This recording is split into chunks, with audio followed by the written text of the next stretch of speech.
David the Cobalt Fairy.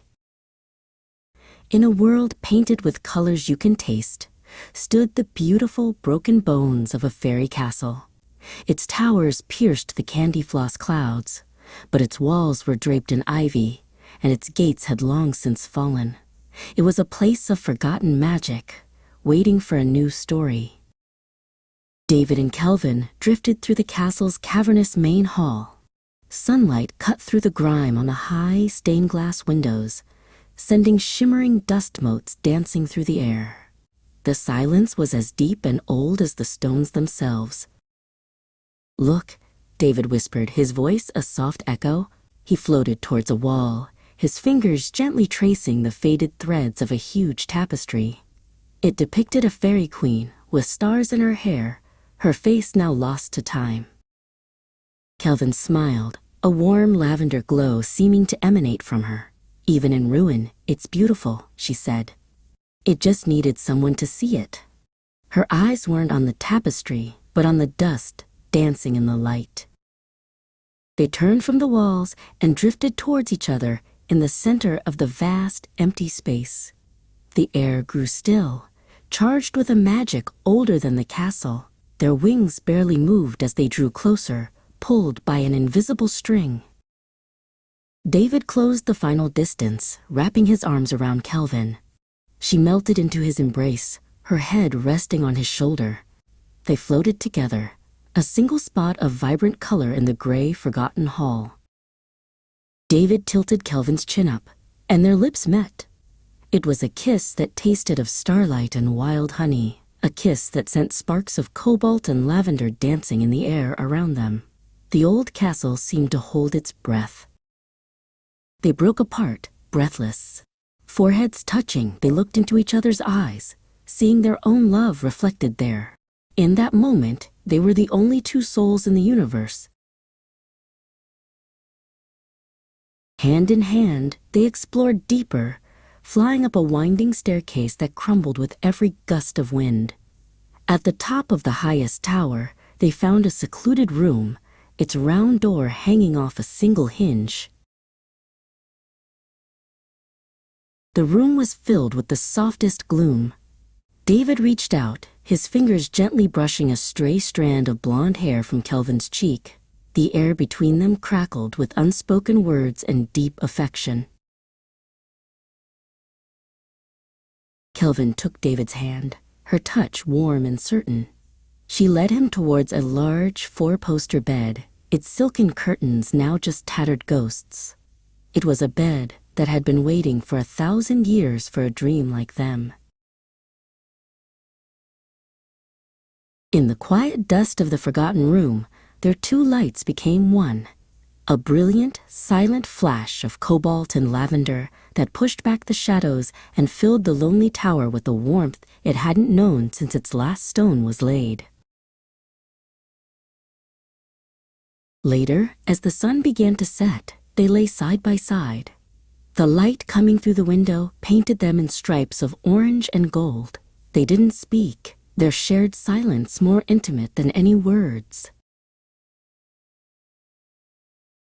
"We should go," Kelvin said softly, though she made no move to leave. David nodded, and with a gentle flutter of their wings, they rose from the bed, their clothes magically neatening, their hair falling perfectly into place. They found a large, arched window and flew out into the evening air. The fairy world spread out below them, a patchwork of glowing forests and sparkling rivers. They felt strong, renewed, and utterly in love. Suddenly, a desperate cry pierced the calm. A streak of brilliant yellow shot past them, followed by 3 menacing shadows. David and Kelvin stopped, their hearts pounding as they saw the source of the commotion. A small yellow fairy was flying for her life.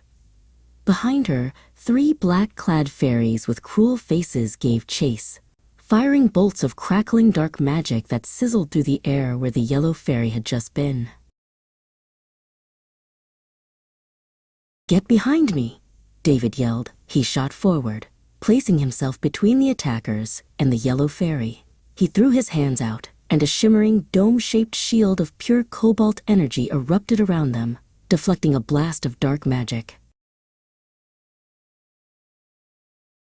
"My turn," Kelvin said, her voice hard as diamond. She shot out from the side of the shield like a lavender arrow, flying straight at the nearest black fairy. Her kick, glowing with power, sent the dark fairy tumbling through the air. While Kelvin engaged the first one, David held the shield with one hand and pointed his cobalt wand with the other. "Leave her alone," he shouted, unleashing a brilliant fork of cobalt lightning that struck a second black fairy, causing her to vanish in a puff of black smoke. Kelvin spun in the air, her own lavender wand now in her hand. She mirrored David's attack, summoning a swirling vortex of lavender energy that enveloped the third fairy, who dissolved with a faint shriek. The last black fairy shrieked in rage. She gathered all her power, creating a huge, crackling ball of pure darkness and hurled it at them. David dropped his shield and flew to Kelvin's side. Together they raised their wands, creating a combined shield of cobalt and lavender. The dark magic shattered against their shield. With a shared look, they flew forward.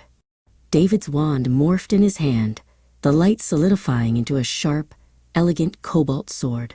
He lunged, parrying a desperate strike from the final black fairy. As David kept the dark fairy busy, Kelvin's wand transformed into a lavender blade. She swooped in from above, her attack swift and precise. The lavender sword passed through the black fairy, who dissolved into harmless black dust that was carried away on the wind. The little yellow fairy, whose name was Daisy, thanked them again and again before flying off towards the safety of the glowing forest.